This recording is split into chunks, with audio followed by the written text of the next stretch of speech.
iffy whether you are going or not, I would say sign up for it right now. And then if you just You can always cancel later, but it's hard to get. I know in. I'm going to be out of town for this day.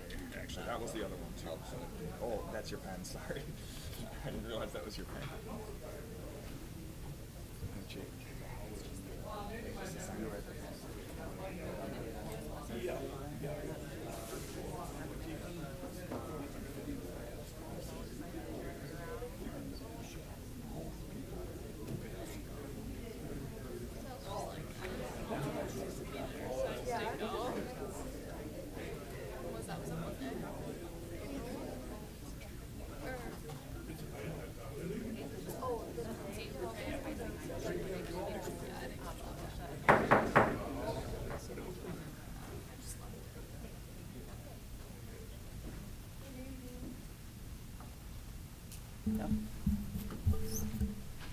Hang on, I gotta sign in.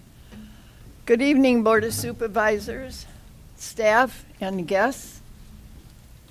Please press your ballots on your desk to say you're present.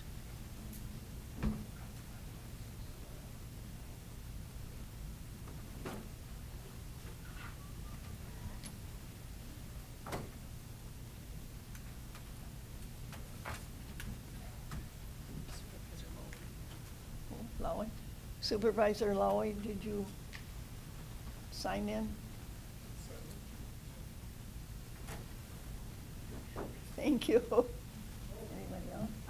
Yep, Supervisor Schwallenberg, Supervisor Supervisor Hoffberger. Schwallenberg and Supervisor Huffberger, have you signed in?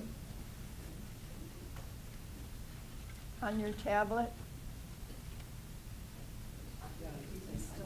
Okay, Okay. all right, so we've got 2 excused, 19. We have 2 excused, so we have 19 present and 2 are excused. Please join me in the Pledge of Allegiance, and tonight I would ask you to please stay standing in honor and memory of our veterans, and also for Ken Irwin, who was a supervisor from the Holstein, who passed away last week. Thank you. I pledge allegiance to the flag of the United States of America and to the republic for which it stands, one nation, under God, indivisible, with liberty and justice for all.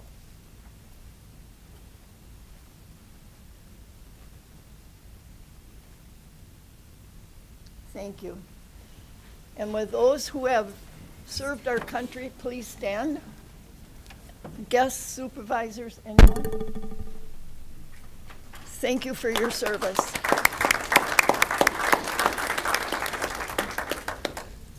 All right. With that, I need a motion to approve the agenda, and I have that by Supervisor Booty and Supervisor Elliott. If there are no questions, please vote your ballot for the agenda.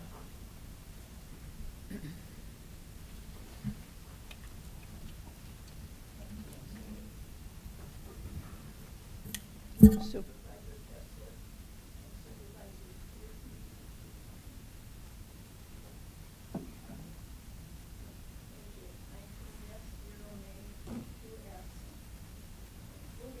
To the approval of the minutes, I need a motion for that, and I have a motion by Supervisor Booty and Supervisor Elliott.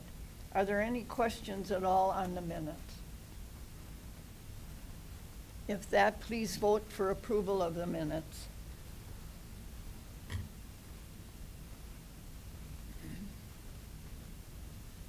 Again, we have 19 yes, 0 nay, so the minutes have been approved. Petitions? I have no petitions. Any communications? I have no communications. And do we have any public participation? I don't see any. Okay. All right. Then I'd like to welcome Ron Tusler, our 3rd Assembly District, to come and give us a little update what's going on in Madison and what isn't going on in Madison. Yeah, absolutely. Well, thank you, Allison. It's great to be back here. So I came in the beginning of the session before we even passed the budget. Now our session is, I think, over. There still is a little bit of conversation about what to do with the additional surplus. Just in the last couple of days, we have sent over some new ideas to Governor Evers to see if he's still interested in trying to get some votes to try to get it through the Senate, that surplus. But in general, we had the state had a $111 billion budget.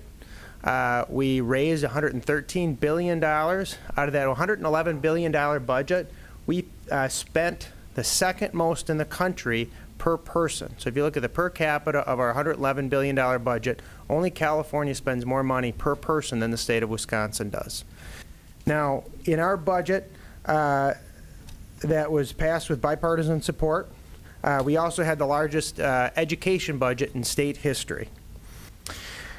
We included a couple of different advances, including an additional $30 million for student mental health and $40 million for our victim service providers, or victim witness coordinators is the term I know from the DA's offices. And by the way, I'll kind of go through some of the notes that I have for today, and then I want to take questions. So if anybody has anything specific they want to ask me, happy to try to help. With our transportation budget, we had $150 million that went to agricultural roads and $108 million that went to local roads. I think that'll continue to be a focus on our transportation budgets.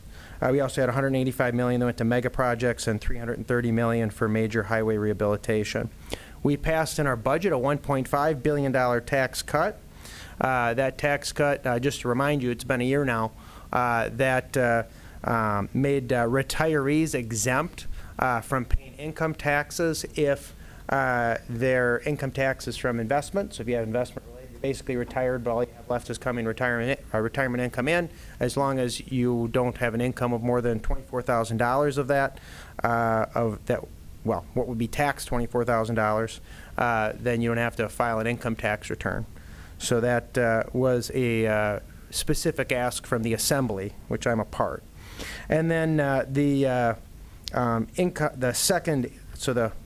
the income tax brackets, the second lowest, so the one that many people are in, that one was expanded, which helps everybody. It basically makes more of your income fit within the second tax bracket. So that was good for everybody and decreased the amount of taxes that everybody is paying. Regarding the counties, we increased county municipal aid by $61 million in shared revenue, and we increased supplemental county and municipal aid by $22.2 million.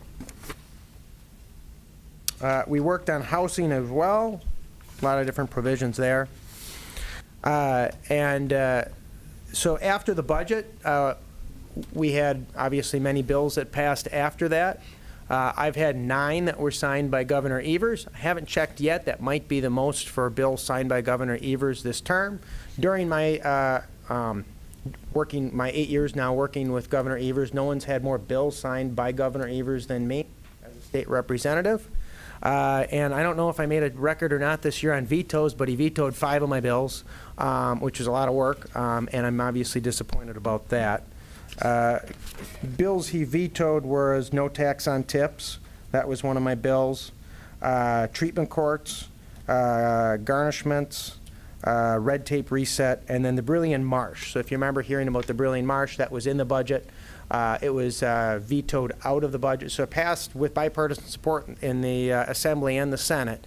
We got it there, and then it was vetoed by Governor Evers. He has promised to do it anyway, but I'm not positive. I'm getting less convinced that things are going in the right direction. There's been different opinions on how much to spend, and it seems like bureaucracy is kind of becoming concerning. So if you're in the Brilliant area especially, I would keep an eye on that because we really want that project to be done. It was never going to be done this summer. The soonest it could ever really have been done is next summer. And if they stay on pace for that, then, you know, kind of all the second guessing and triple guessing that we're seeing right now is acceptable. But if they end up delaying it further, you know, it's just really them trying to kick the can down the road for the next governor to handle. and they don't want to spend $70,000 out of that $111 billion we spent on Brilliant. So that would be a real disappointment. So fighting for that, trying to, but it is sometimes difficult to try to get some of that stuff done. As for some projects we worked on that I think especially might interest Calumet County, the Starkey-Swenson Act, if you don't know about that, Starkey-Swenson was the deceased person that was found about 6 years ago now in High Cliff State Park in the picnic area. They found a dead body that had been there for about 20 years or so, and when they found that,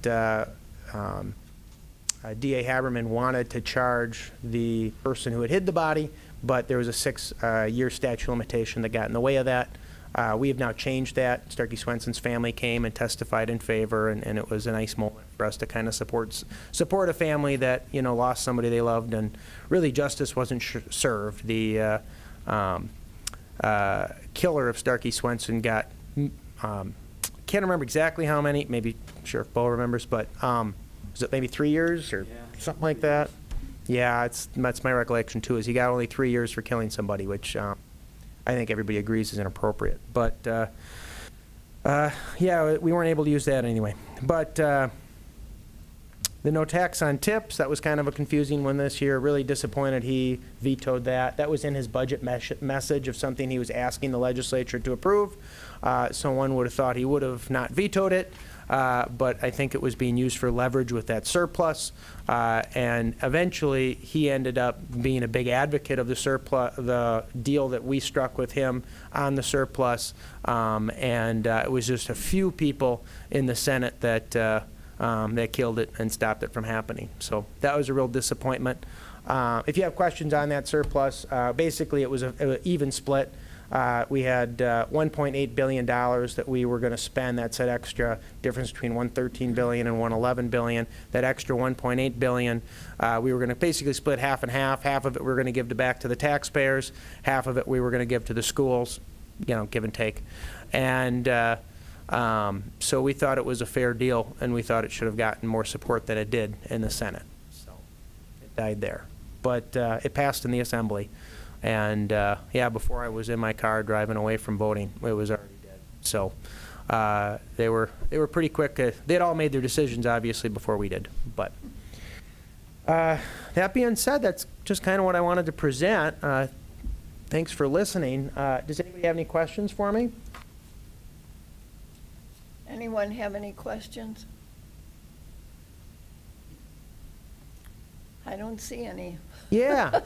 You must have done a good job. Well, I tried to, and thank you. And thank you, everybody, for serving here. Excuse and me. Supervisor Breeden. Sorry, I did have one. I was just waiting to see if anyone else had one to preempt me. Okay.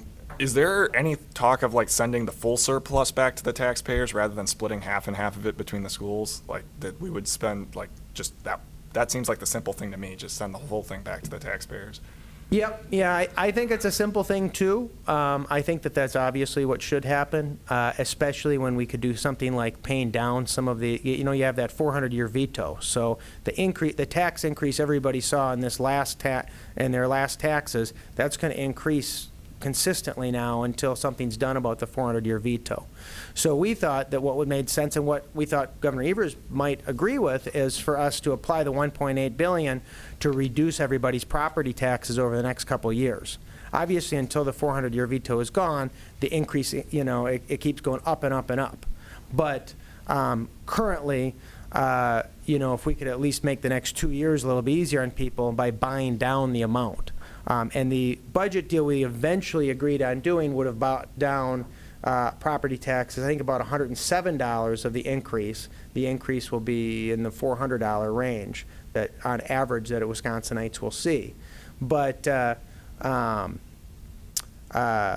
with the negotiations that happened, there just wasn't anyone other than the Assembly that was willing to do that. So we could have passed it in the Assembly, but it wouldn't have made it through the Senate, and and the governor didn't find it acceptable. He wanted to spend the money solely on the schools, and that's kind of why we ended up splitting 50-50. And then the rebate checks that were agreed to, instead of buying down property taxes, that was the Senate's idea to get their vote and their agreement to come on board. But we agreed to all that, they agreed to, and then they changed their mind. So there she goes. Anyone else? Well, if I could just add one more plug, and that's this. So this year, the Assembly allowed me to tell my cancer story of my spinal cancer and how we fought spinal cancer, and what Christ did for me through prayer and through miracles that really happened while I fought cancer. And it was just really something that meant a lot to me to be able to tell my testimony to everybody. And I really loved how appreciative and how respectful everybody was. I don't think I ever got anything other than positivity from everybody in the Assembly, both and also even here in Calumet County and Manitowoc, portions of Manitowoc I represent too. So it really meant a lot to me to be able to kind of tell folks what happened to me and how prayer worked for me. Thank you. All right. Good luck. Thank you, everybody.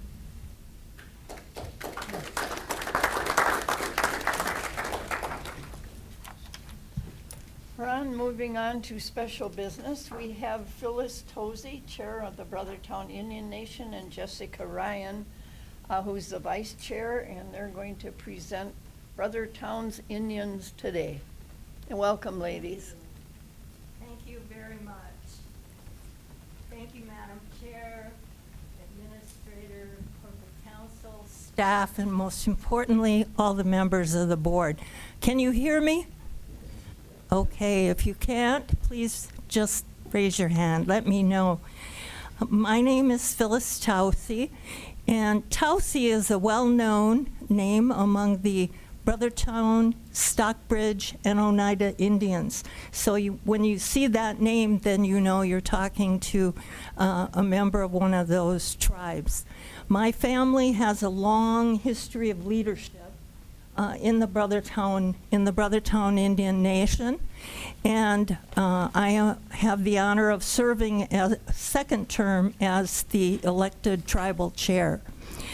So here I am, and my colleagues and vice chair.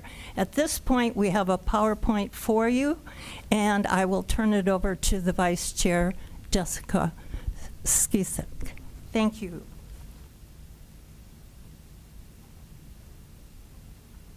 Good evening. Can you hear me all right? Okay, terrific. Thanks for having us tonight. As Phyllis shared, my name is Jessica Skeesuck. I am a member of the Brothertown Indian Nation and honored to serve as our vice chair. I've been on our elected government for 5 terms now. I'm in my 5th one, and they're 3 years in duration. I'm I'm a descendant of the Skeesuck family line, the Fowlers, the Abners, the Johnsons, and the Dicks, which maybe you have heard some of those names because they're prominent names in our tribal history. But honored to be here, and I think we'll go ahead and get started. So who are the Brothertown Indians today? Can y'all see the PowerPoint all right? Excellent. Okay, so who are we? We are a tribe that has a number of treaties that have been negotiated between the federal government and the Brothertown Indian Nation over time. We have some treaties from when we were over on the eastern shores of the United States. We have treaties when we were moved to the Northwest Territory, it was called at the time, Michigan Territory, and what is now Wisconsin. There's been a series of those treaties, and that have helped or caused our relocation from the East Coast to the lands that we settled on here. And for those of you who have been out east and you've seen the Niagara Escarpment and the way that the land and the water is out east, it has a lot of similarities to what we have here. And so it's easy to see why our ancestors wanted to stay in this space. There were efforts by the federal government to relocate all Indians further. Initially, the federal government wanted all the tribes that were located in what is now Wisconsin to go south to Indian Territory, it was referred to as, which is Indiana and Kansas area. There was another movement after that where the federal government wanted all the Indians west of the Mississippi River. And we stayed here. Despite all of those, right? Despite all of those forced relocation efforts, we remain, and here we are. We are a thriving tribe right in the community. We have a governing body which is made up of 9 elected officials serving 3-year terms each. We have a community center that's located in Fond du Lac, and we have a cultural center that is located in Brothertown. At the community center in Fond du Lac, we host our tribal meetings. We host all kinds of gatherings. This is an image. We do an honoring for our veterans.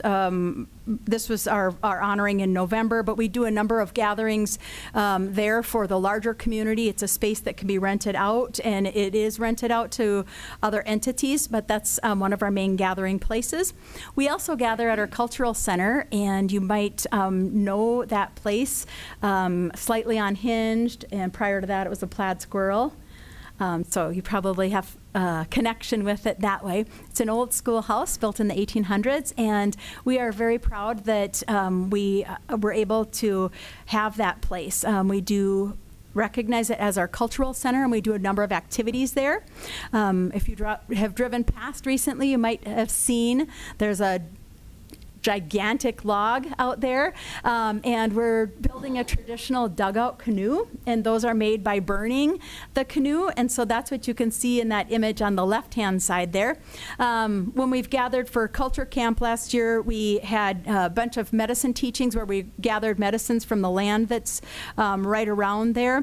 We took care of some hides that were donated from some hunters in the area. We made some gourd rattles. We've had other activities there, including we gathered in the morning for a roadside marker installation. Some of you were able to join us for that event. You've seen the Dick Cemetery. I guess most of you probably know about it, but it's one of the oldest cemeteries in the state of Wisconsin, and we're very it's very important to us, and we do make sure that we spend time honoring our ancestors that were returned to the earth there. But we did have that marker installation, and so we had a honoring in October of #24 for that. And we are having another roadside marker that we're working on with the Historical Society. In this October, we're hoping to do an installation for that. And it's a marker that's going to call out and honor the first Methodist church that was built here in Wisconsin. And it was built by Brothertown members. And we've worked within the local community to figure out where are we going to put that marker. The place where that church was, and the church has burned down and a house sits there now, but we've decided that that's not a very safe place for it, so we're going to do it on our cultural center property, which is just down the road a piece from there. Thomas Cummock was one of our members who was really instrumental in that, and so the other side of that marker will speak to his history, and so we'll send you all an invitation so you can come and join us. Our commitment to the water and the land that represents a value that's important to us. I know that's a value that's important to you in Calumet County as well. Some of the ways that we are looking out for and living our value with regard to that is we've been putting out prayers for the water in the form of a water walk. So if you see us walking around Lake Winnebago in the month of June with our safety vests on, and we'll be carrying an eagle staff in a copper vessel, please know that's what we're doing. We're doing that in the safest way that we can, but it's our responsibility to put those prayers out for the healing of the water. And give us a little bit of a berth. We'll try to be off the road, but that's what we'll be doing. We also have spent a good amount of time and energy and heart into looking at the wild rice. And we're working on learning more about the wild rice and where and how it's doing well in our watershed, and what happened to it, because it used to be very plentiful in the Lake Winnebago watershed. And we can see it in a lot of the creeks and parts of the watershed now, but not in the ways that it used to. So we're studying it, we're looking at the land, we're looking at the water, the sediments. We're doing a number of different studies to figure out what are the companion plants, what are the plants that are out of place, and what animals are interacting with the rice in a good way, and how do we support them. Through this project, it started between Brothertown and the University of Wisconsin Madison, and it was important to us to invite in others that also have responsibility for the water. And so we have tribal partners, we have local fishing clubs, we have local conservation and water organizations, we have individuals that are in support of this and want to learn more and share out. And we've been able to do this with our own commitment, but we've also applied for a number of different grants. So we received a C grant to assist us with it. We've also received a grant from NRDA to help with seeding and putting more rice into those areas where rice is growing well. The Fund for Lake Michigan was able to help sponsor some of the research and the work that we've been doing. We also received a large grant from the EPA. That grant was subsequently canceled. And we most recently received the Wisconsin Coastal Management Grant. And so that's hot off the press, brand new information, and so you're the first to know. But we're looking forward to partnering.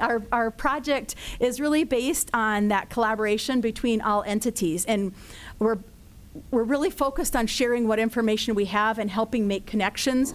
If one agency has done some research, we make sure that there's time once each season for agencies to share out, hey, this is what we're working on. And if another agency says, hey, that goes well with what we're doing here, can we talk, can we share information? We're really trying to serve as a conduit for helping make sure that we make those connections with one another. In the fall, in September, is when we have our On the Water gathering, and so we go out and we spend some time on a pontoon with the wild rice. And so if any of you is interested in joining us, you're welcome to come and do that. We have a meal out there, and we travel to the different locations where we've been monitoring the rice and reseeding. Related to that, we have another project that we do in the winter. So we're out on the water, and we do a snow snake competition. And for those of you who haven't participated in the snow snake event before, you should come out. It's a lot of fun. Everyone is welcome. We build a big mound of snow, big long mound, and the top is the head of the snake, and you have these wooden sticks that you give a toss down the snake run, the snow snake run, and you see if your snake will go the farthest. And there's a lot of laughter and a lot of teasing one another along the way about how it goes. So those are some of the things that we have been up to, and I want to share back with Phyllis. Thank you. After many years and seemingly endless proceedings, the federal government determined that the Brothertown Indian Nation had been wrongfully terminated by the government. And therefore, our resolution is to go to Congress, and because Congress is the one that terminated the tribe, Congress can restore us to the status that we had as a federally recognized Indian tribe, like all the other tribes in the state of Wisconsin. Many tribes were terminated over the years. Most of those tribes have been restored. So we are working on that effort in Congress as we speak.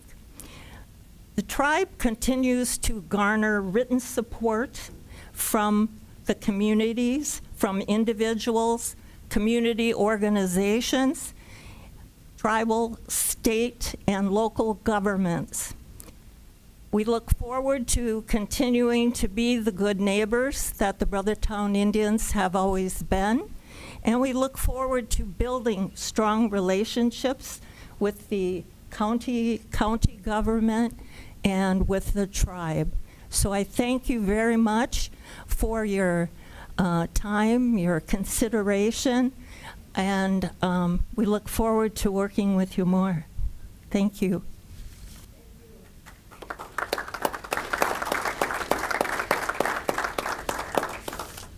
Are there any questions? Mary? How many members do you have in your tribe? We have just under 4,000 members.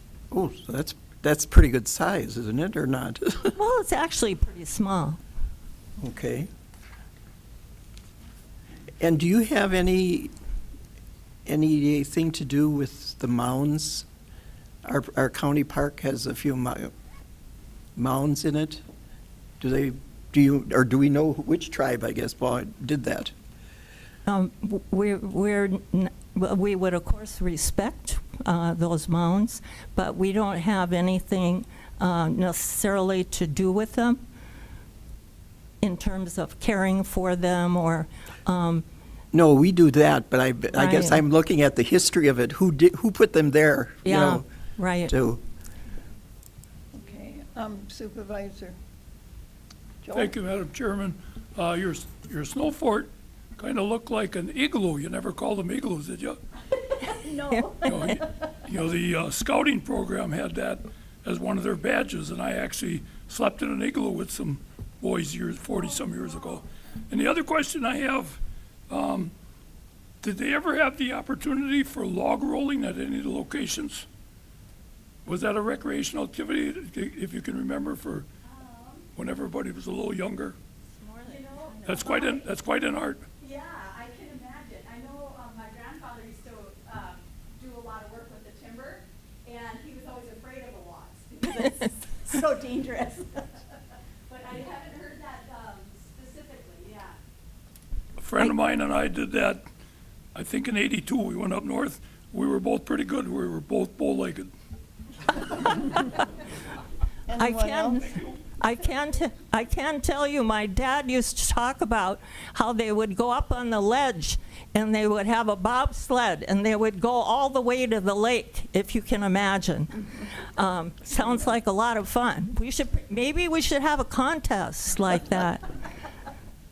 All right, thank you, ladies. Thank Appreciate you your very coming. much. Thank you. All right, moving along, we have Ariana Holcomb and Mckenna Maronn. These two girls spent a lot of time on human services committees as our government students, and they're going to just talk a little bit about what they brought back from being involved in county government.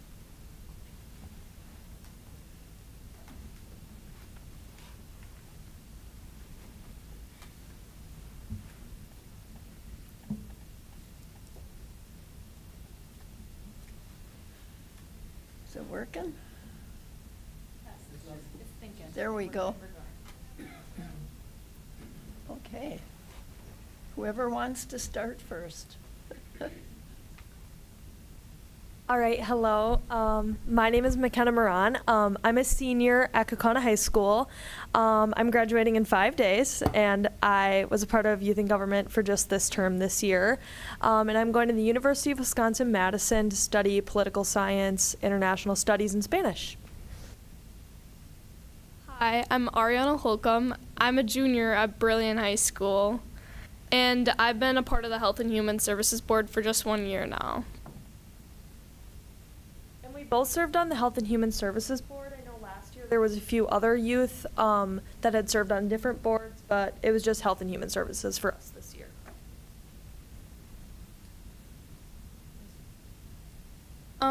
So we're just going to talk about like what this committee was really about and what we learned through it. So this was just a really good opportunity for us just to learn more about government, and just since we were part of the Health and Human Services Board, we learned lots more about like healthcare and just like national issues having to do with it, and it was just a really big eye-opener for us just to learn more about that, especially as being youth, where we're not really involved in that as much. And I think for me and Ari, we both found different perspectives in the committee as well, because I want to go into more government and law sides of things, whereas Ari wants to go more into nursing. So it was a good mix of both of our interests in learning about how government and healthcare can mix together as well. Something really important we learned about as well is volunteer programs and the reliance on them when it comes to county government. Whereas at state or federal levels, they have larger budgets that they can spend on certain things like that. But for us, we found that there was a lot of reliance on volunteer programs, especially around volunteer drivers, and when it came to food services and senior citizens as well.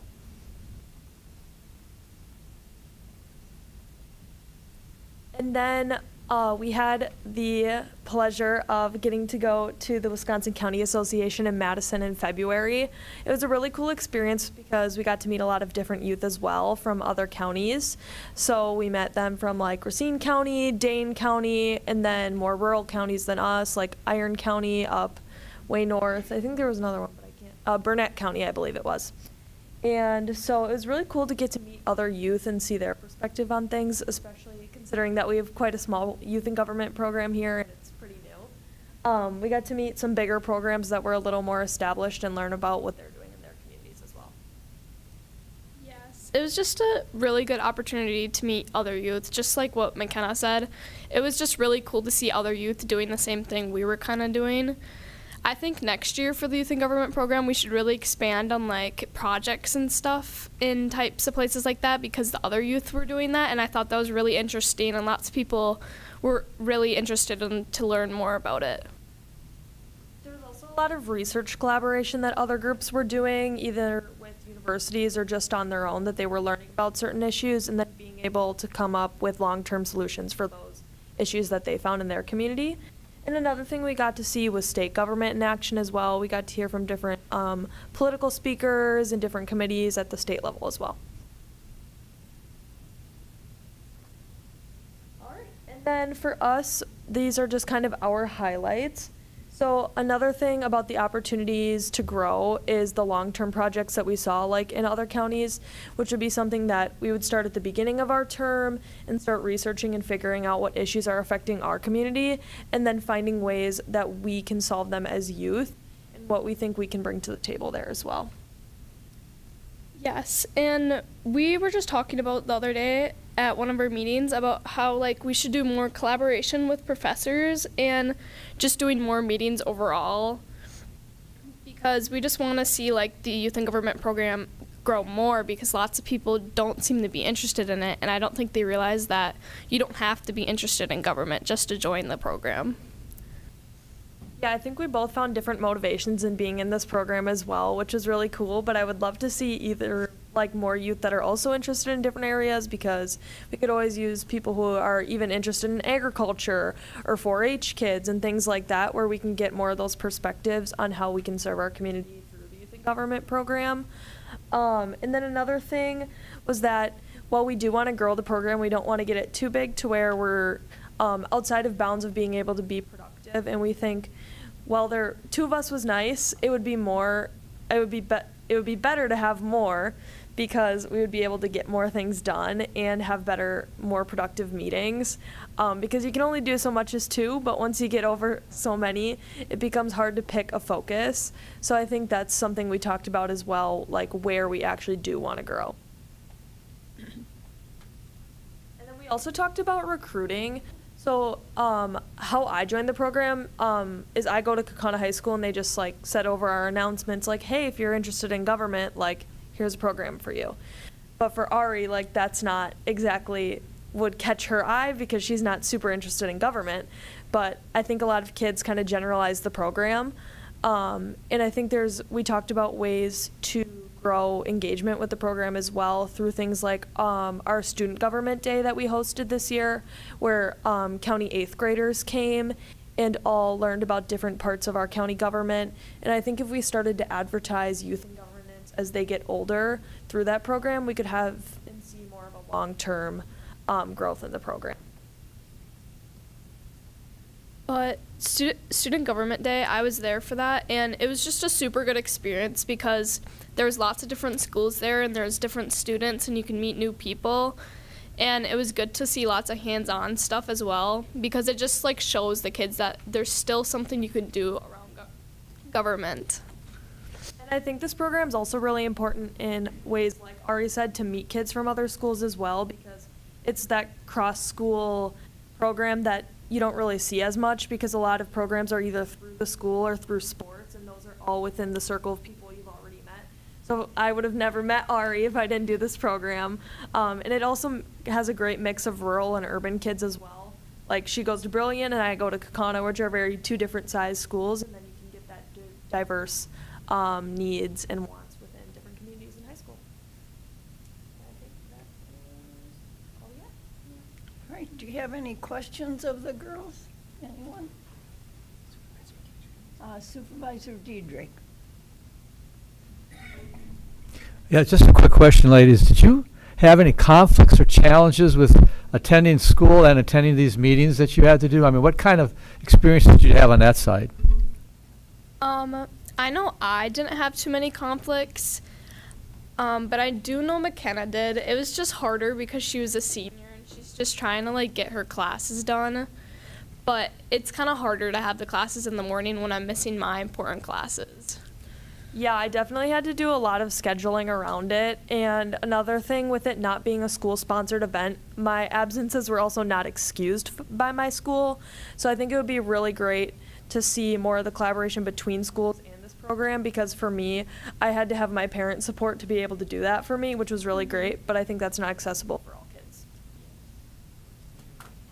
Supervisor Schwallenberg. Thank you, Madam Chair. As Chair of Health and Human Services, it was a real pleasure to have you two young ladies there. They didn't seem like they were afraid of anything. They're really good picks for this program. And I wish you well, both of you, in what you decide to do with your lives. Okay, I guess we have a couple presentations.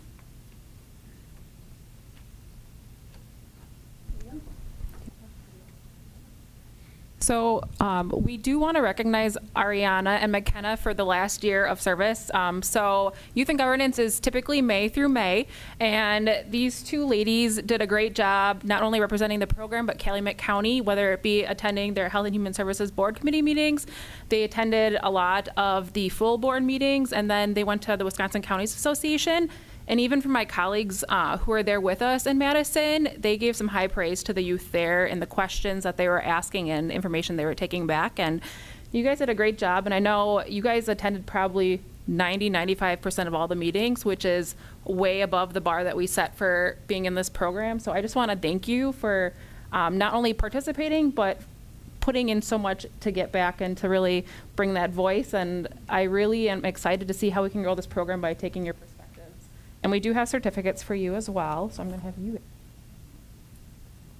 All right, this is a certificate of appreciation presented to Mckenna in recognition of your youth dedicated participation in the Calumet County Youth and Governance Program for the year of 2025-26. And we wish you very well.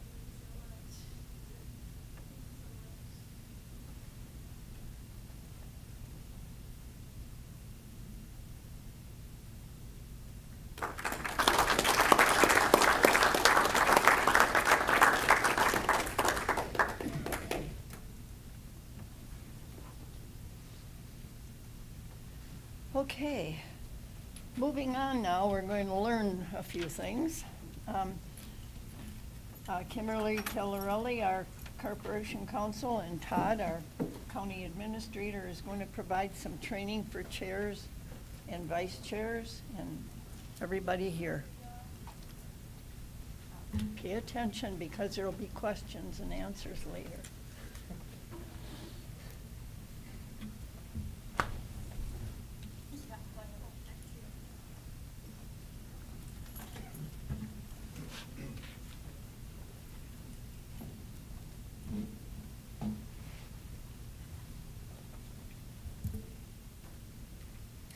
So I believe we've had this training before, and it's helpful in the beginning when committees are selecting their chair and vice chair.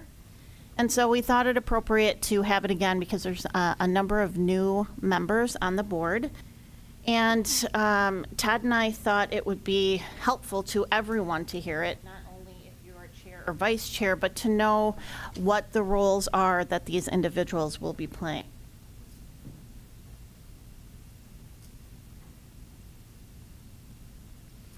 So our agenda for the training is to learn about the process for meetings, the duties of the chair and the vice chair, how to handle public comment and speaking during debate, the agendas and the notice of hearings, including closed sessions, motions, which are always a fan favorite, youth and government, and the department head responsibilities during meetings. Public hearing requirements, which won't necessarily be for every committee that has to deal with public hearings. And then Todd's going to help out with keeping speakers on task and tips for running efficient meetings. So conducting committee meetings, the committee operates as the same as we all do here. And just a note of reference, when I talk about a committee, I also mean councils and commissions. They're all the same. I'm just saying committees, so I don't have to say committees, commissions, boards, etc. But typically, as the board here, it's very formalistic. We keep track of how often people speak. We keep track of the time they take to speak. And in committees, those are less strict and probably more open, because the committees are really where the work happens and really where you get input from your community. Vice chair will become responsible if something happens to the chair and can't make the meeting.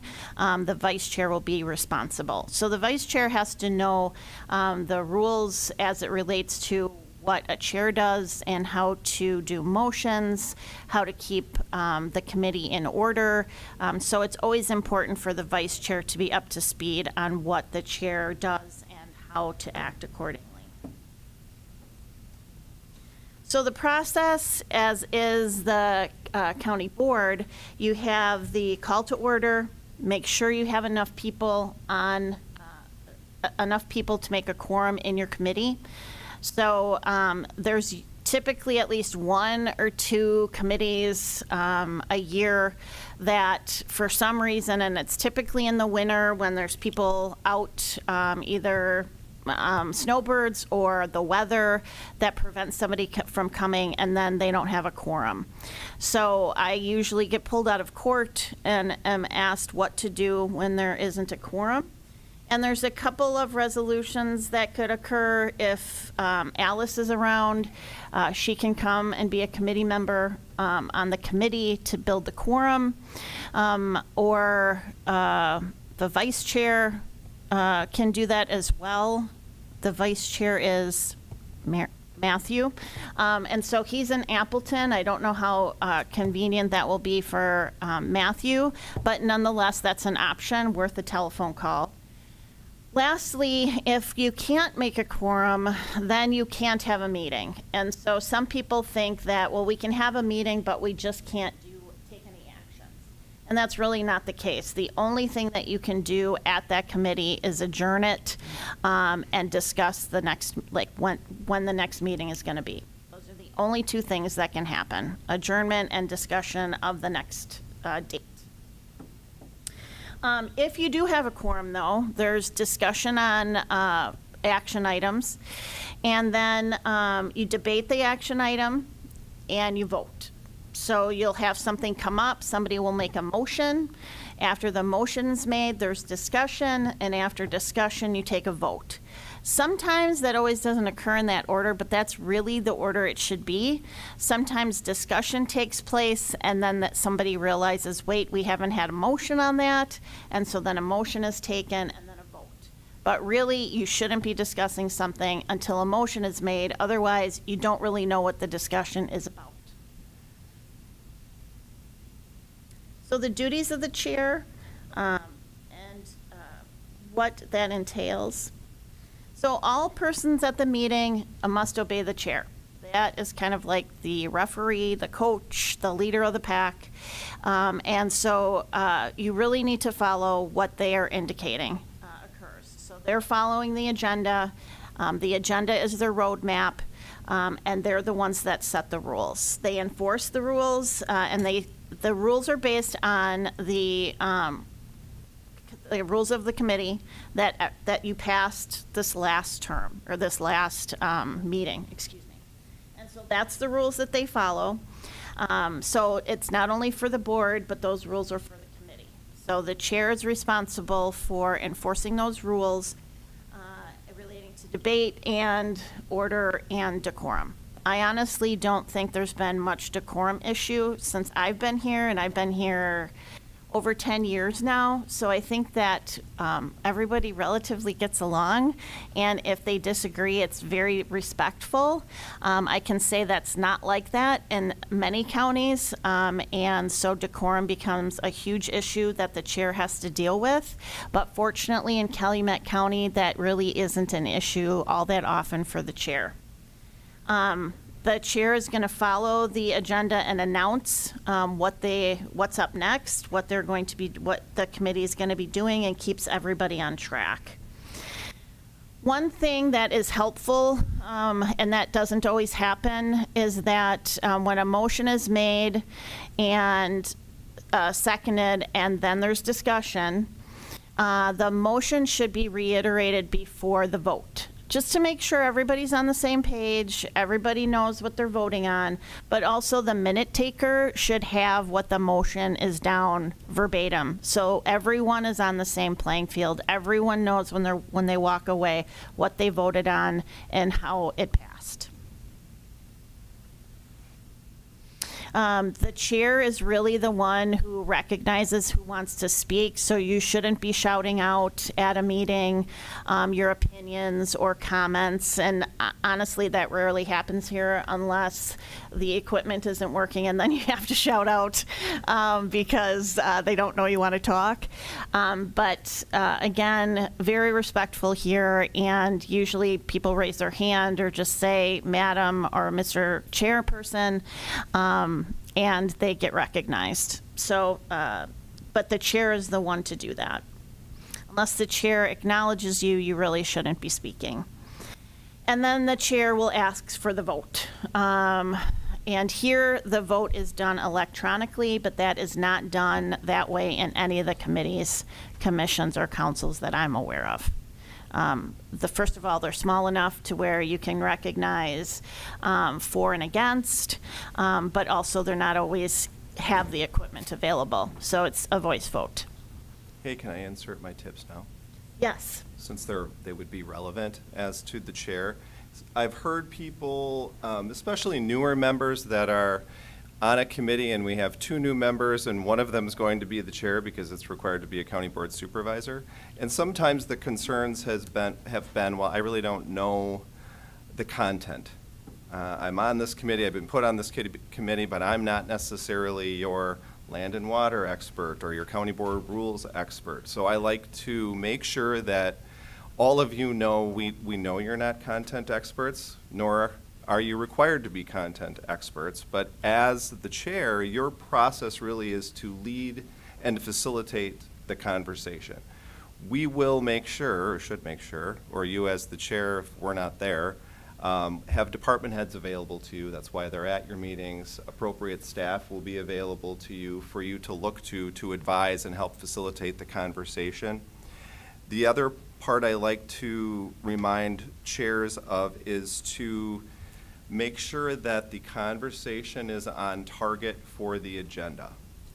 Now, we have many different personalities in the room. Some people have no problem cutting conversations off.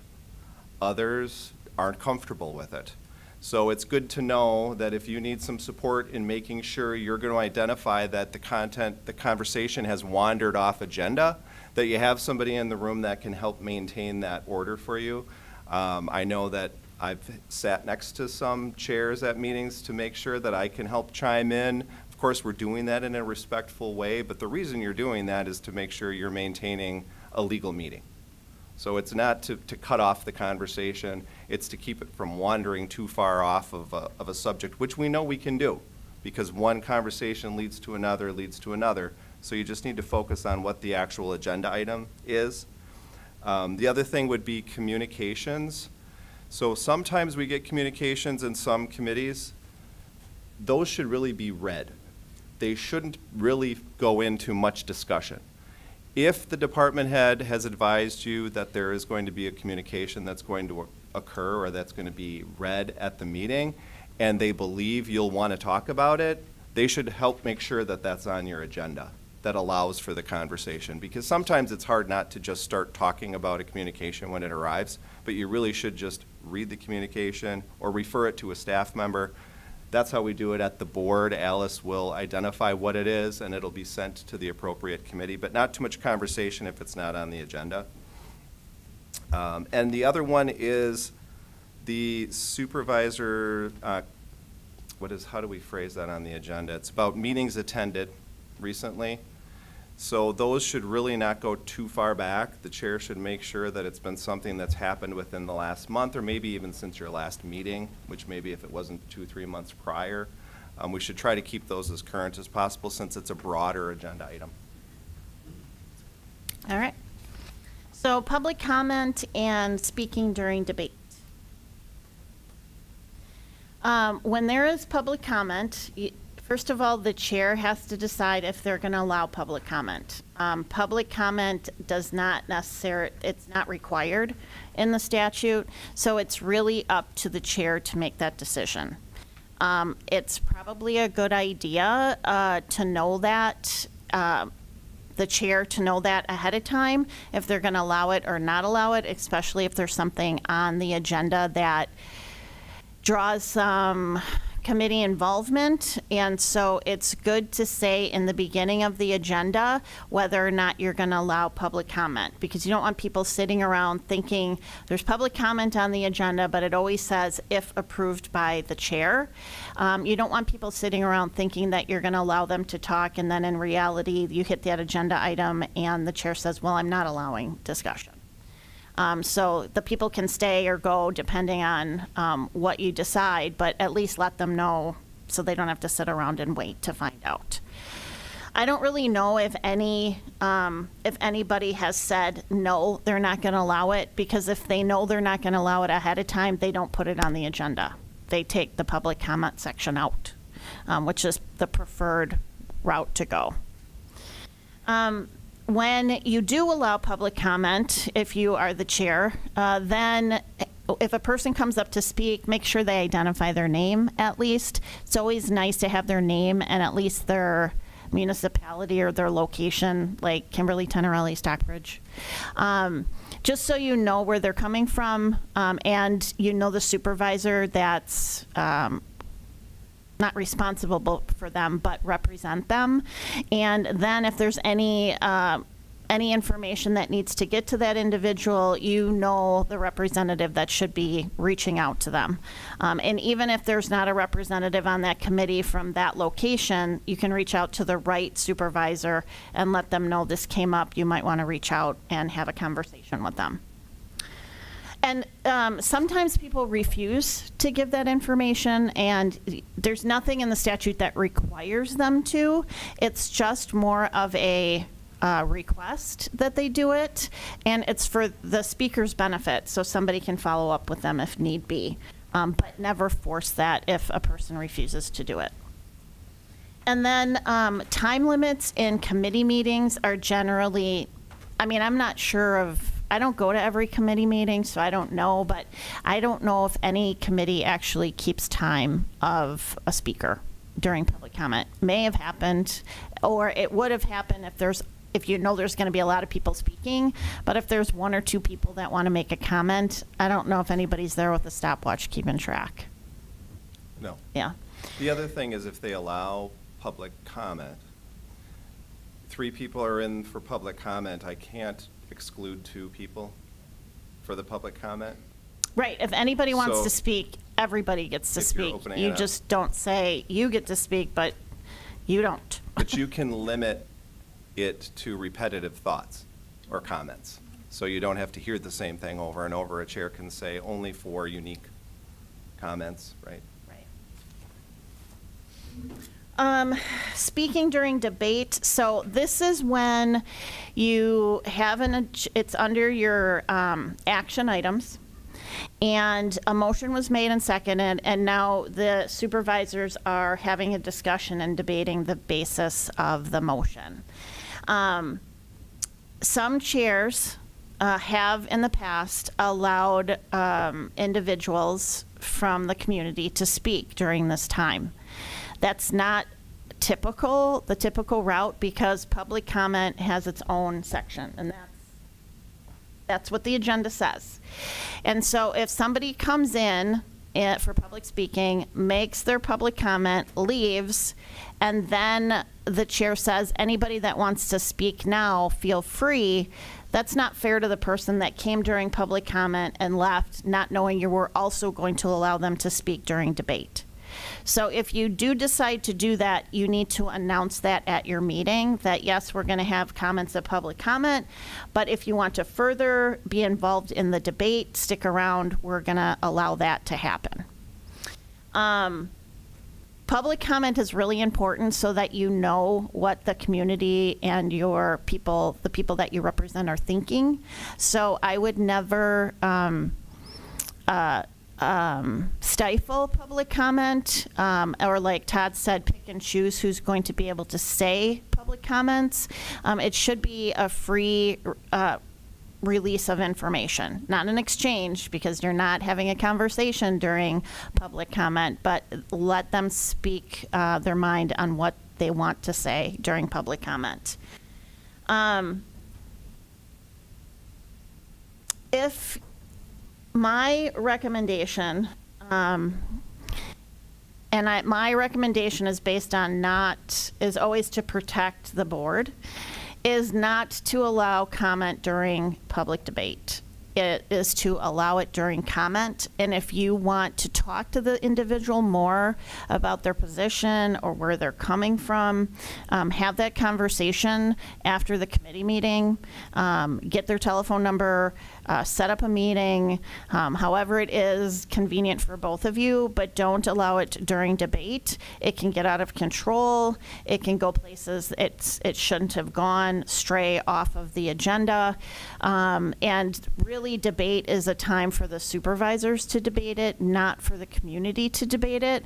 And if you think that there's somebody in the community that has something to add and that you don't want to take action on something that's on the agenda because this person spoke and you really want to speak to them and you're like, oh, I never thought of that. I really would like to talk to this person before we debate this one topic. You can always table that topic and say you want it on the next agenda so that you have time to talk to the citizen or whoever it was to get their feedback.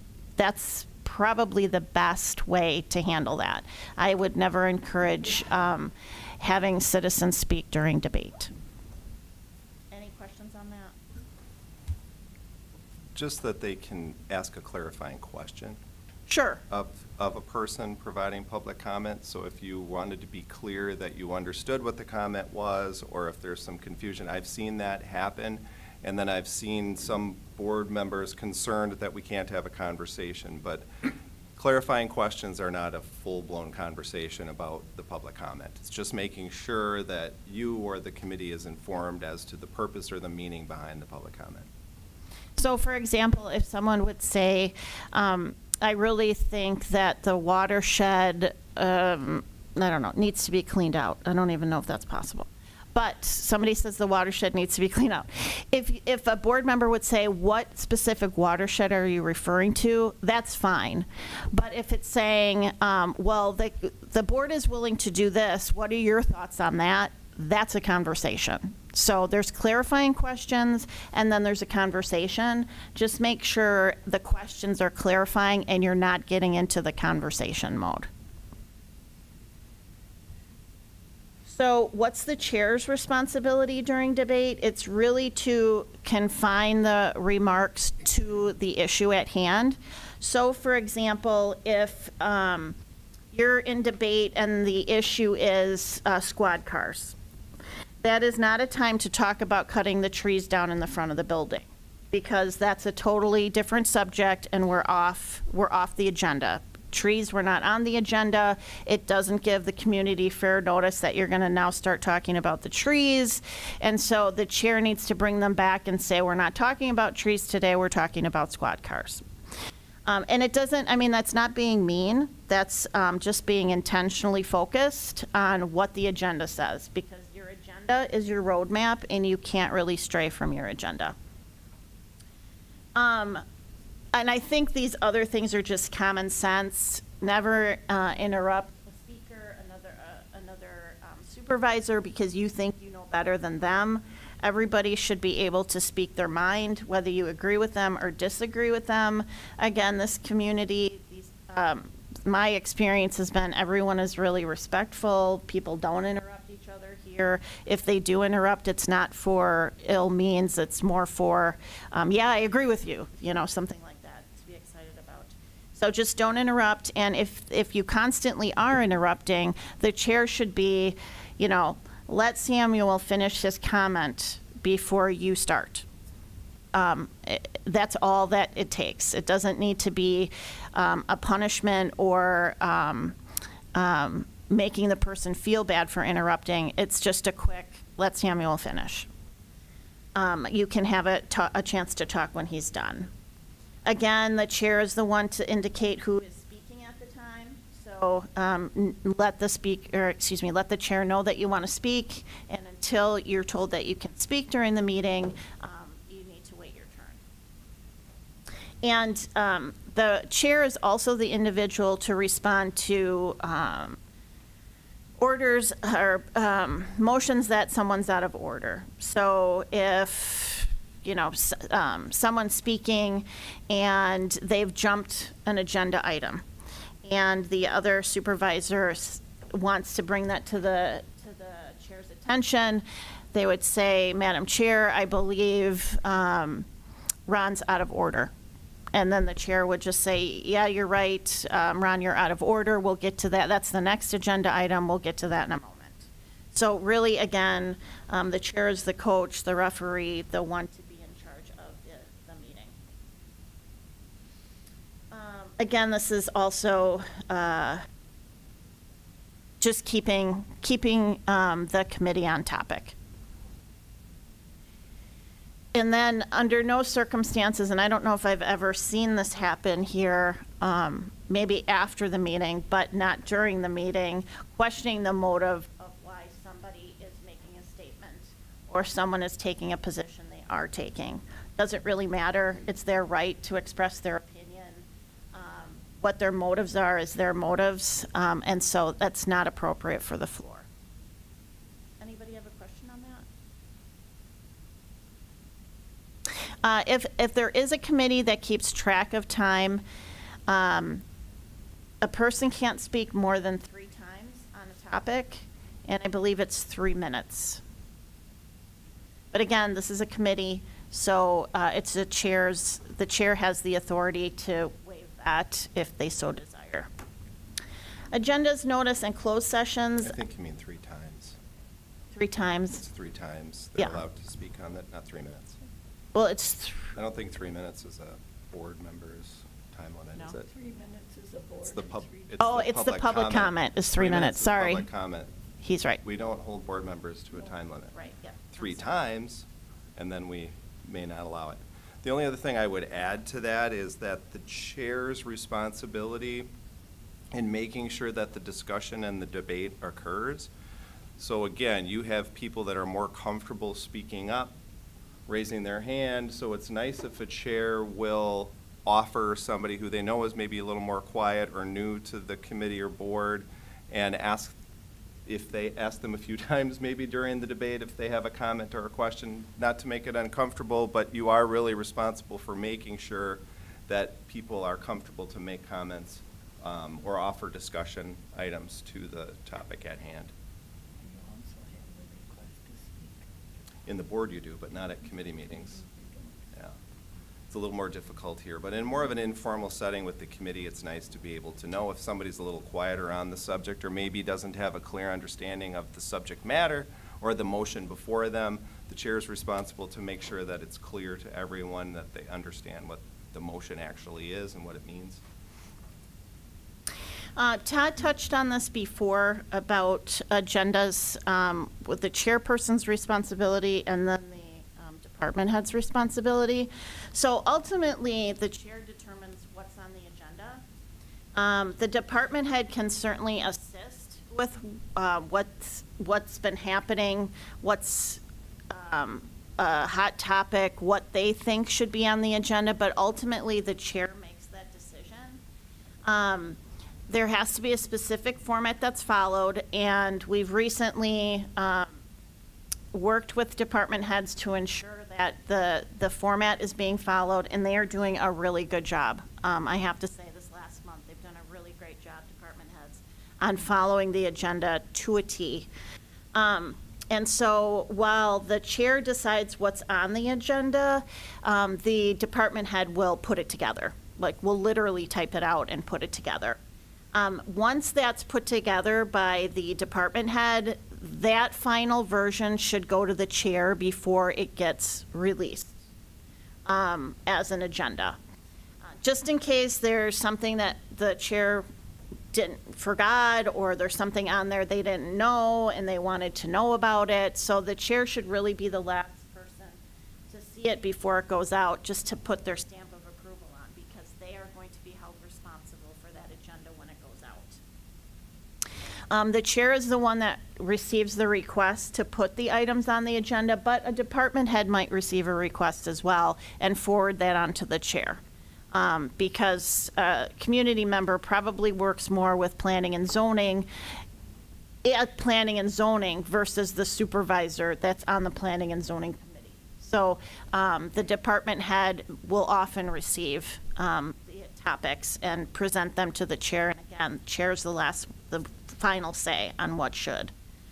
And the chair is ultimately responsible for posting it prior to 7 days of the meeting, and that is business days, 7 calendar days, 7 calendar days. And so if the chair is looking at it and it needs to get turned around, please make sure you get back to the department head right away so that it can be posted on time. I don't know if there's been a problem with that. I know there's been a problem with it being posted in time.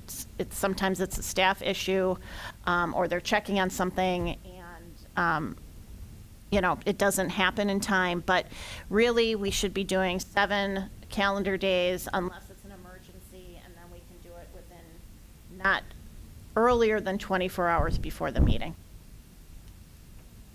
And the department head will do the actual posting. Send it out an email, post it in the library or wherever it needs to go.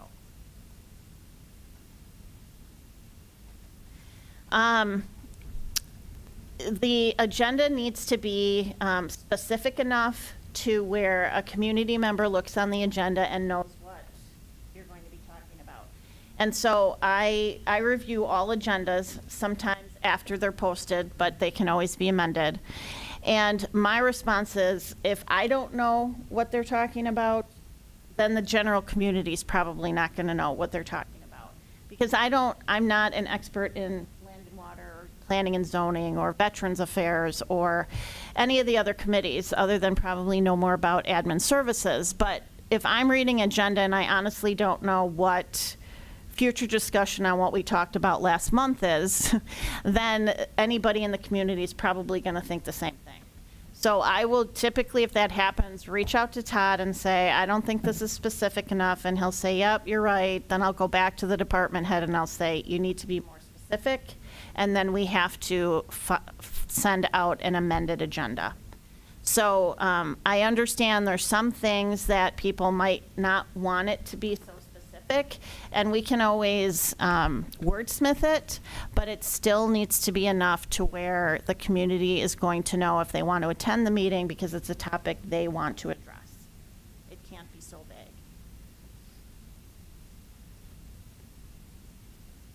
So the ultimate responsibility, even though the department head posts it, is on the chair.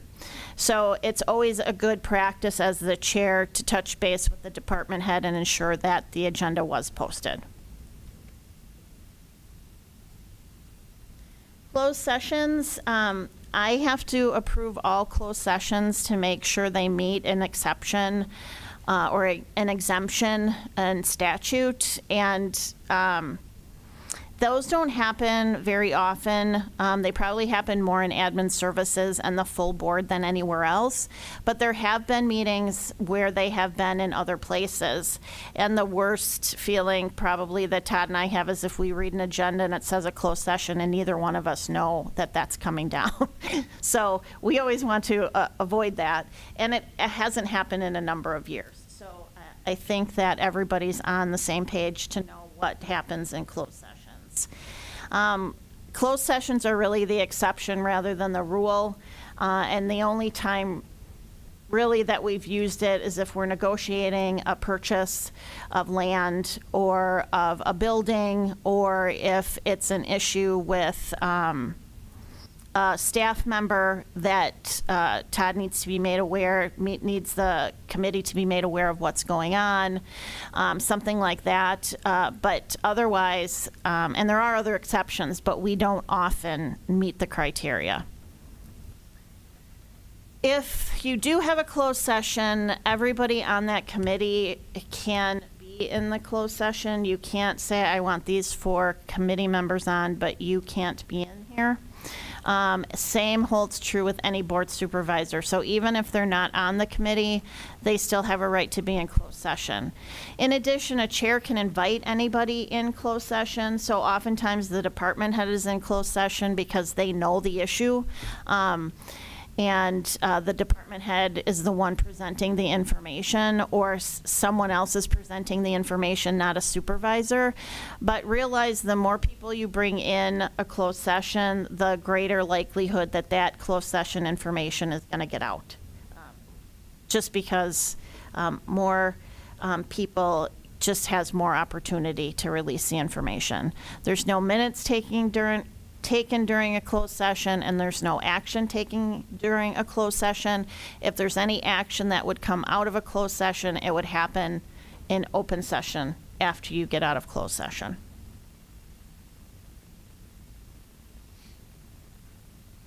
So motions, my favorite, and I practice this one because oftentimes it gives people trouble. So we have main motions, we have secondary motions, we have privileged motions, and we have incidental motions. And if you would look this up and research it, sometimes they're called different things. So sometimes they're called secondary motions, but they include in the secondary motions the privileged and the subsidiary motions. Whatever they're called, you have your main motion, which introduces items for the membership to consider. That would be like an action item. And then you have the secondary motions, which would change the main motion. And then you have privileged motions, which is something urgently that's coming up that's not related to the main motion or the amendment. And then you have incidental motions, which are questioning the procedure. Again, doesn't necessarily have anything to do with the main motion. So those are the 4 categories of motions. And I'm going to pass out handouts that I found helpful. There are 2 different charts. They say the same thing. They're just in a different format. And I like one over the other, but when you review it, you might like the other one. So if this is helpful for you, keep it in your binder when you're going to your committee meeting or the board meeting. I think they both have the same type of information on it. One has the ranking of motions, another one doesn't. One has suggestions on how to actually frame, speak the motion. The other one doesn't. So, or maybe together you like them both, whatever the case may be. But the motions is really the heart of the action for a committee to take. So you have a main motion. My example is going to be, I make a motion to pay for 10 additional laptops for DHS. So that's the main motion. Somebody makes that main motion, it's seconded.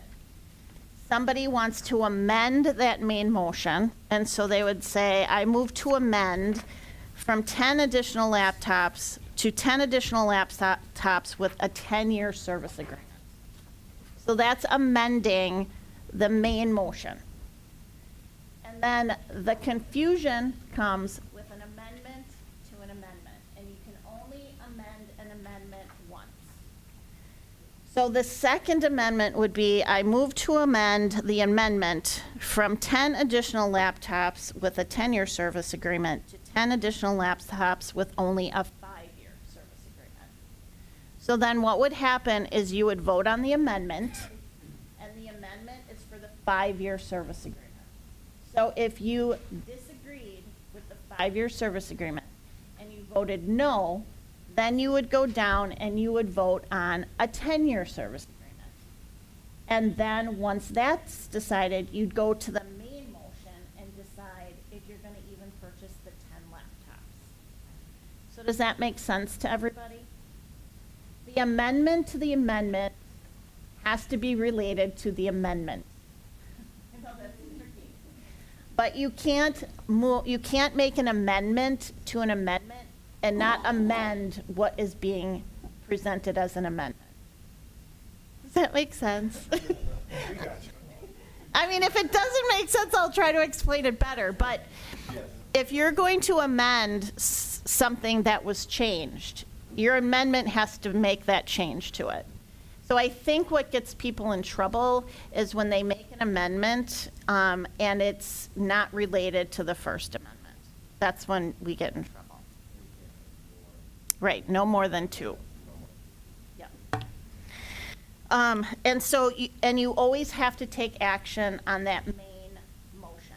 So even if you say, no, I don't want 5-year service agreement, no, I don't want 10-year service agreement, you're still having to look at the 10 laptops. So you have to go from the last motion that's made up to the first motion that's made. Yeah, not on laptops, but yes. So amending the main motion must be related to the main motion. An amendment to the amendment must be relevant to the first amendment. It can't be more than 2 amendments at the same time. And you're always returning upwards. So here are some other motions that are just common that we have seen. Motion to lay on the table basically just sets something aside to take up later in the meeting, and it will still come back in that same meeting. So let's say it comes up on the agenda because that's the order, but someone is late to the meeting, and that's the issue that they were wanting to discuss.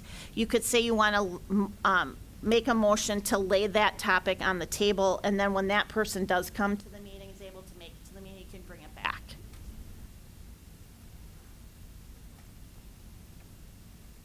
If there's no reason to lay it on the table, then you really shouldn't be doing that, if it's just to delay for delay's sake. Motion to postpone to a certain time means that you're making a motion to move it to a time specific. So I'm making a motion to postpone this to the next committee meeting, or I'm making a motion to postpone it to 3 months from now, because that's when we're going to have the study come back in, and we're going to be able to address it more knowledgeably.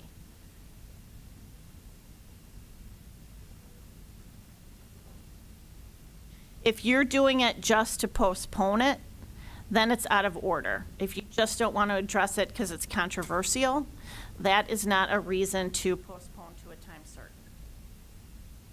Motion to postpone indefinitely, and I think we probably, issues have come up, and this is probably the correct motion.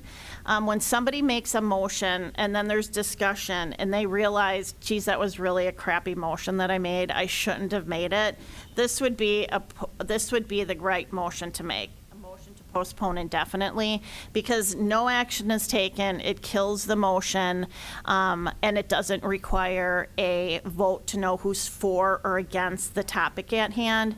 It's just postponing that motion indefinitely, meaning it's not coming back. On the handouts that I gave you, and it says it's disposing for, it's a badly phrased motion, or it's too early of a motion to make because the issue hasn't really, come to fruition. The motion to postpone, on either the chart that you look at, it tells you what type of vote it is. Is it majority? Is it 2/3? Is it, there is no vote. If somebody makes it, no second is needed. You just go right to vote. Is it amendable? So if you're going to make that motion to postpone indefinitely, and you're like, I'm not sure, does it need to be second? Should it not be? You can just look on your chart and it will tell you exactly what you're supposed to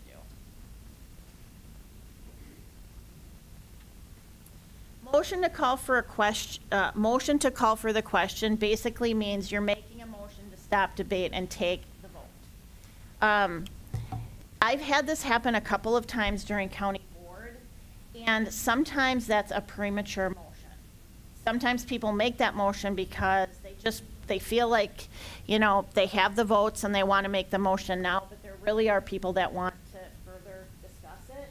So that really should not happen unless everybody has had an opportunity to speak their mind, and it's really just, people are just saying the same thing over and over and over again. Nobody's learning any new information. So that would be the time to make the motion to call the question. And that's basically saying, please, God, let us just vote on this for now. And then the chair would go ahead and if it passes by 2/3 vote, then they would go ahead and take the vote.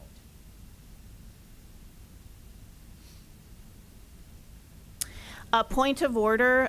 So if, let's say, a person makes a motion to do something, there's an amendment there, and you think that something's out of order, that can happen at any time. You do not need to wait your turn it's not one of those motions that I can only do it in the 3rd, 4th, or 5th slot, as you can see. It can be made any time, because that isn't a main motion. That is a secondary motion, and so you can, if somebody's out of order, you can make it. You don't have to wait. The chair is the one that decides if the person is out of order. I missed some of the youth and government presentation to run to the restroom, so I'm not sure if this was talked about how they interact during the meetings. Okay.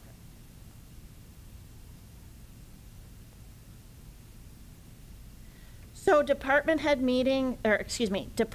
responsibilities at committee meetings, at them themselves. They only are part of the discussion. They're not part of the action. They don't vote. They will draft resolutions, and generally what happens is department heads draft a resolution. I get it. I review it. We have another procedure, a process now. So I get it. I review it for substantive. My staff review it for grammar. Then it goes to Todd to review for grammar and substantive, and then it comes back to me. So it is a process, but it starts with the department head drafting that motion. Once it gets to the committee, it's been reviewed by staff.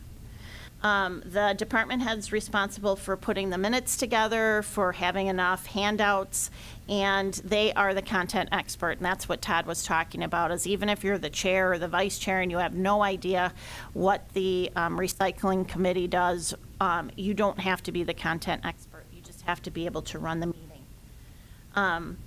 Public hearing requirements, do we need to go over that? No, it's primarily, I don't it's primarily planning and zoning as we have them at budget meetings.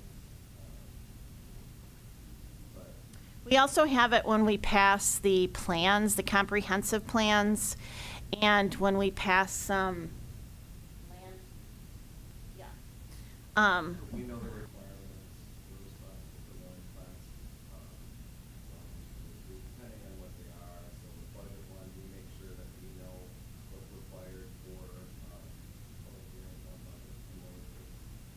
That's,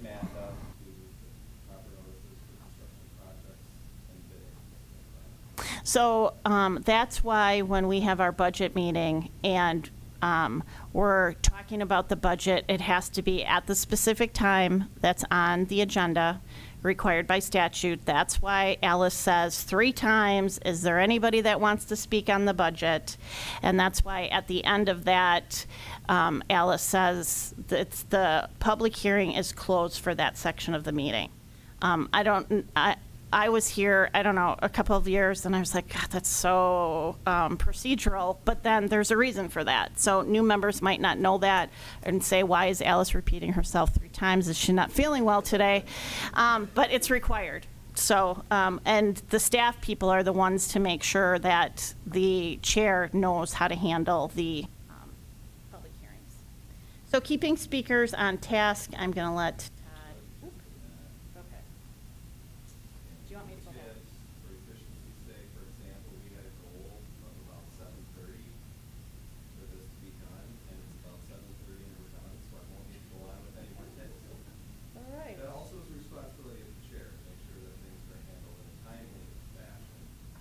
I was not told about the 7:30, so damn, I'm good. I just made it up. Oh. I mean, that's what I was hoping for. So does anybody have any questions about? Thank you for this presentation. Just one quick question. Early on in the presentation, you talked about posting meetings properly, et cetera. And then it says something about 3 years. Where do we typically post our committee agendas? Just for me, I don't know. They go here in the building. They go on, like when you first walk in, there's a posting. They go on our website, and they go to the libraries and to the publications, and anybody that's requested them. So if there's certain people that have specifically requested copies of agendas, they go to them as well. Okay, thank you. You're welcome. About motions. This little card was put into your WCA packet at your reorganizational meeting. It's a kind of a good thing to keep in your drawer. If you have any questions, you can always look at it. Anything else? Thank you. Thank you. All right. Moving on now to resolutions. Resolution 2026-6. Resolution authorizing grant application for maintenance on the Fox River State Recreation Trail introduced by the Parks and Administrative Services Committees. Supervisor Schwallenberg, would you speak to this resolution? Yes, ma'am. It's something that the money is used for maintenance on much of the Okay. And that trail runs from Green Bay all the way down to Hot Road. Have you got your mic on? Oh, I'm sorry. I apologize.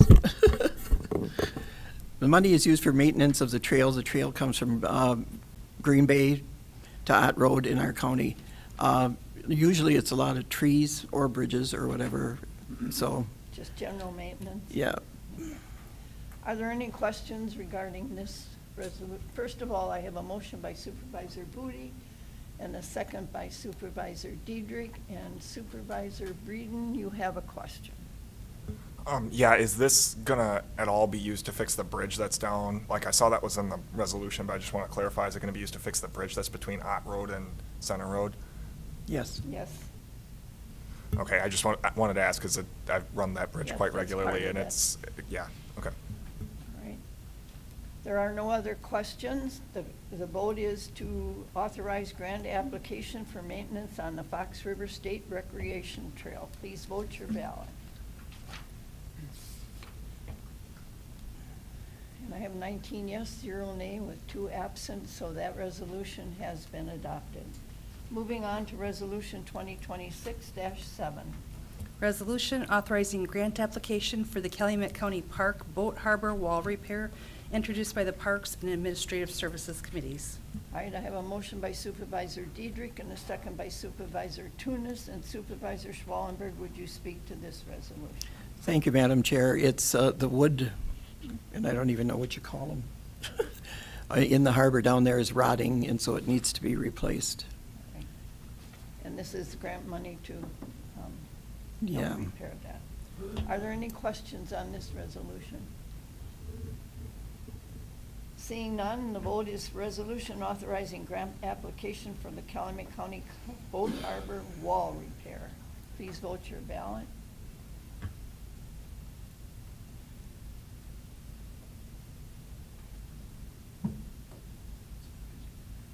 Supervisor Miller?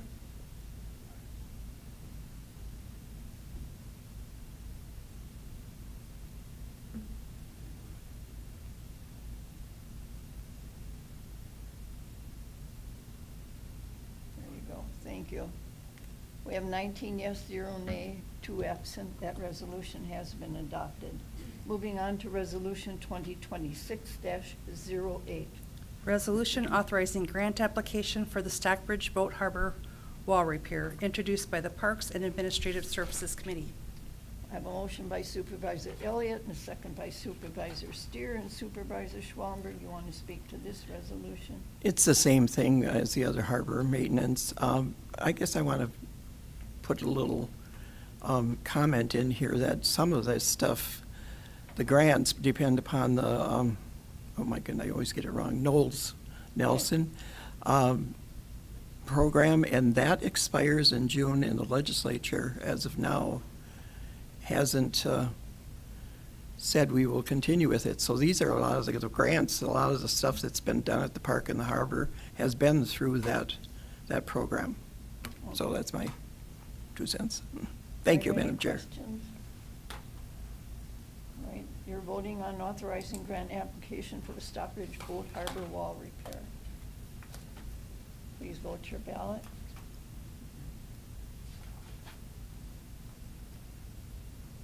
Yes, 0 nay, 2 absent. That resolution has been adopted. Moving on to Resolution 2026-9. Resolution authorizing participation by Calumet County in the state-funded snowmobile trail program, introduced by the Parks and Administrative Services Committee. I have a motion by Supervisor McCann, a second by Supervisor Booty, and Supervisor Schwallenberg. Would you speak to this resolution? Thank you, Madam Chair. This money that we collect goes to the grooming clubs, or the clubs that take care of the trails, because we do not do that.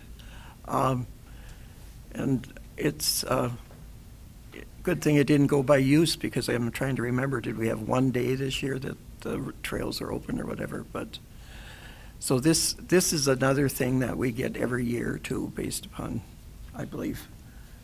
Okay. Any questions on this resolution? Right, seeing none, you're voting on authorizing participation by Calumet County in the state-funded snowmobile trail program. Please vote your ballot. We have 19 yes, 0 nay, 2 absent, and that resolution has been adopted. Resolution 2026-10. Resolution amending the 2026 budget for the NG 911 grant award, introduced by Administrative Services Committee. I have a motion by Supervisor Booty and a second by Supervisor Elliott. And Supervisor Diedrich, would you speak to this resolution? Oh, yes, thank you, Madam Chair. Planning and Zoning has received a grant of just over $81,500, and this was subsequent to the approval of the budget. So we have to approve the change to the budget by 2/3 majority, and then they can get on with using their grant monies. Thank you. Okay. Any questions? If not, you're voting on amending the 2026 budget for the NG 911 grant award. Please vote your ballot. We have a 19 yes, 0 nay, 2 absent, and that is passed. All right, moving on to ordinances. Now, these ordinances, much like probably the resolutions, all are regarding zoning amendments on 4 different properties. all of the resolutions talk about mainly the same thing, and Supervisor Hufsberger has asked if we could take all 4 resolutions into one vote. Does anybody have a question among that? So moved with my motion. All right, then. I have a motion by Supervisor Booty and a second by Supervisor Tunis. Okay, Supervisor Hufsberger, the first one is to amend Chapter 82 zoning code on certain properties in the town of Brillion, property of Rodney Hayes. Thank you, Madam Chair. If I understood that correctly, what I would like to do is be able to do all these 4 ordinances. I would like to spend my 2 minutes per case and explain it and have one vote and one question at the end of that to save time. It has been a bit. You want to make a motion to that? He made the motion for all of them. Matthew made the motion. Motion You can for ask all him of them? to Okay. confirm, but he made a motion to approve all of the resolutions, I do believe. Is it all right? Okay. Copy? Okay. All right, we'll do that. The second ordinance is 2026-03, amending Chapter 82 zoning code on certain properties in the town of New Holstein, property of Alfred and Janice Coiler Trust. The other one is ordinance 2026-04, zoning on certain property in the town of Brillion, property of Andy Shue. And the fourth one is ordinance amending Chapter 82 on certain properties in the town of New Holstein, property of Michael Tickle. So Supervisor Hufsberger, would you now explain? Thank you, Madam those Chair. ordinances? Once again, each of these 4 petitioners attended the Planning and Zoning Committee meeting. We, as we do for all of these, we explain for the petitioner and for the committee what the project is.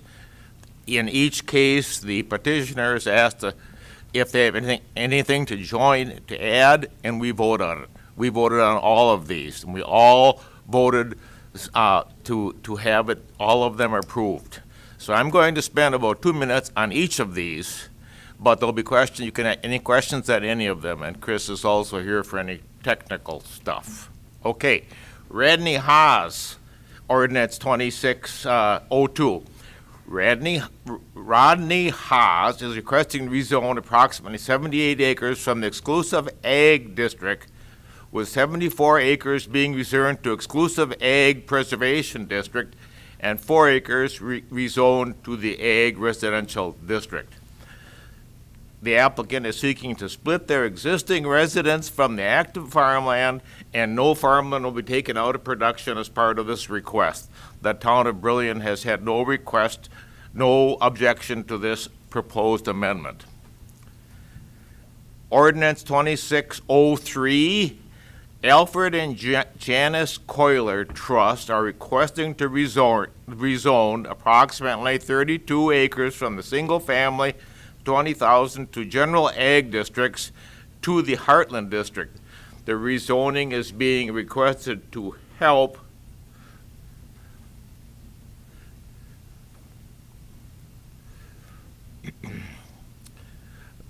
distributed land currently owned by the trust while maintaining compliance with the county zoning and land division ordinances. The town of New Holstein has no objection to the proposed amendment. Andy Shue, rezoning ordinance 2026-04 proposal. Andy Shue is requesting to rezone approximately 41 acres from the exclusive ag district, with 36.31 acres being rezoned to the exclusive ag preservation district and 5 acres being rezoned to the ag residential district. The request will split the residence and outbuildings from the agricultural land, which will remain in production. The town of Brillion has no objection to the proposal. Michael Pickel, rezone ordinance number 5. Michael Pickel is requesting to rezone approximately 10 acres from the single-family 20,000 district to the small estate district.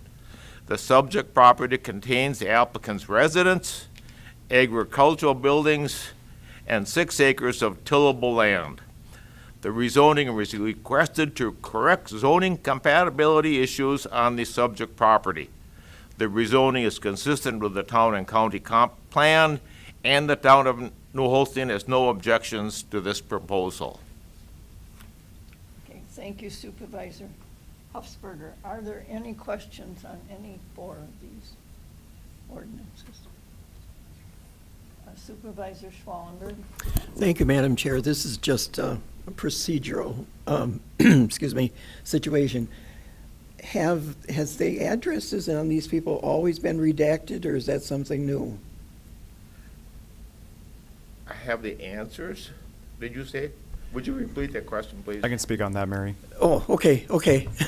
Yeah. Yep, so Mary was asking if the addresses and the other contact information has always been redacted on that. That's something that has been more of a national issue, and we've been experiencing that lately with people attempting to take information and then request payments from these individuals after they've gone through our processes. So this is us trying to protect individuals further to try and stop that from happening. Okay, So. thank you. Thank you. Supervisor Breeden? Yeah, I guess this is just for my own education. What's the difference between exclusive ag and exclusive ag protection district? Like, those sound very similar to me. Yep, they're fairly similar in use. The exclusive ag preservation district is more of a tracking district for us. The uses, for the most part, are generally consistent. The only difference is that there's no residential development that's permitted within the EAP district. That's really the only difference. Okay, and then similarly, what's the difference between the single family and the small estate? Yep, so those are a little bit different districts. It's more of kind of a tiered approach that we deal with. Single family 20,000 is more of just a standard residential single family district. You really have very limited uses in it other than residential. The small estate one is more of a little bit step up there towards our agricultural districts, where some ag practices are allowed in addition to very limited commercial and similar uses like that. Thanks. Any other questions? All right, seeing none, you're going to vote on all ordinances. The property of Rodney Hayes, the property of Alfred and Janice Coiler, the property of Andy Shue, and the property of Michael Pickle. Please vote your ballot. We have 19 yes, 0 nay, 2 absent, so that the ordinances have been adopted. Moving on to supervisor reports.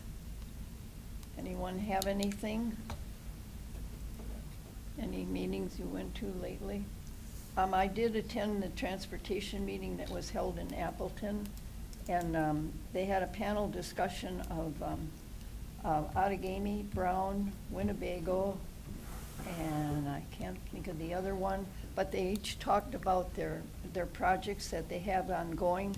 The Outagamie County one was the extension of I-41 into Brown County, and it's progressing, and they talked also about the funding that they got towards these projects. One other thing I want to mention, WCA has steering committees, and steering committees are various. They have public property, they have judicial, they have government, they have, thank you, they have health and human services, transportation and public works, and UW-Madison Division of Extension Education.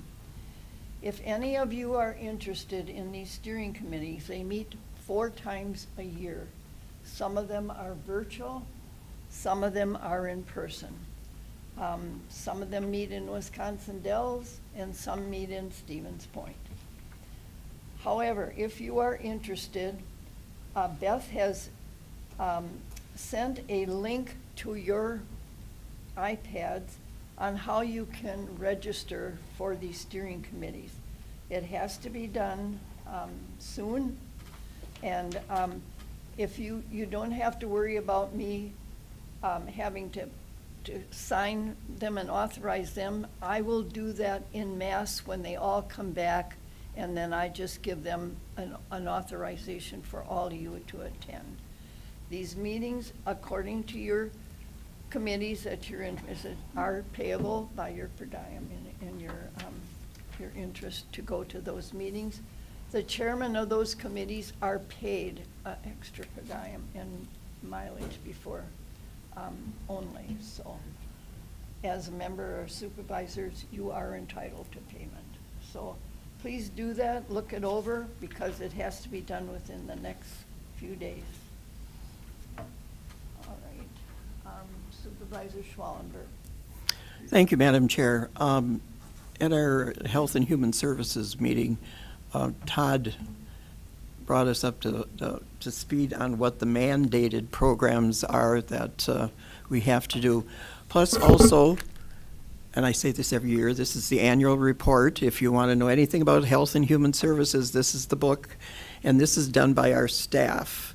They also take the pictures. If you recognize the one on the front is looking down towards the elementary school. And then we had another employee take this. I don't think there are any back there. I think there are some from last year sitting on the table. But if you're interested, we can get them to you if you're not, So, and parks, well, the season is upon us, and it has been for a while because of the nice days we've had. And we're waiting to get all these grants and that work to do too. So, thank you, Madam Chair. You're welcome. Supervisor McCann. Thank you, Madam Chair. I just wanted to mention that I had the opportunity to attend the COWS training last Friday, and for any new person, it was tremendous. I mean, it was really well done and very professional. And so I would encourage anyone who has never done that before to attend one of the meetings coming up. Thank you. Supervisor McCann. Supervisor Diedrich. Thank you, Madam Chair. From the Admin Services Committee, I'd just like to report one thing that all of you may be interested in. We had a report on the forensic audit that was conducted by an outside group regarding potential weaknesses or liabilities with handling of funds within the county. As you all know why we got into that. But bottom line, the report came through and we were basically clean. There were some suggestions made that are being studied to see which ones that make sense to implement and going to tie in with the new office. But basically, the county was in good shape. But again, as you'd expect in something like this, there were some suggestions and comments that we're going to follow up on. Thank you. Thank you, Supervisor Diedrich. Okay, moving on. Are there any questions on the administrator's report? If not, he's making an appointment to the Aging Disability Resource Center Advisory Committee, the appointment of Audrey Moore to fill the vacancy for a term to expire 4/17/2028. Could I have a motion to confirm? I have a motion by Supervisor Diedrich and a second by Supervisor Elliott. Are there any questions on that confirmation? If not, please vote your ballot.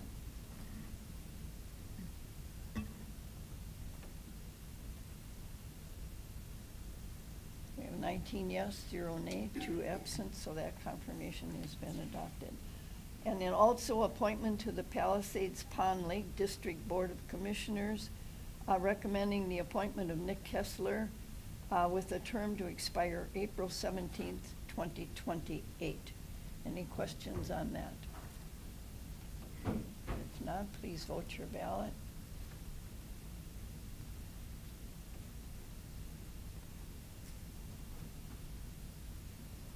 Supervisor Miller?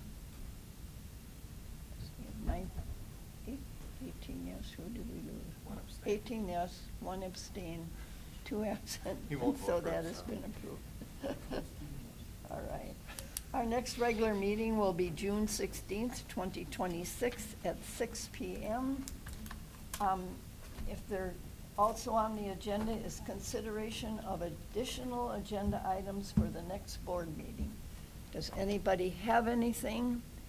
If you do not have anything or think of anything tonight, please let either Todd or Beth know way before our next meeting.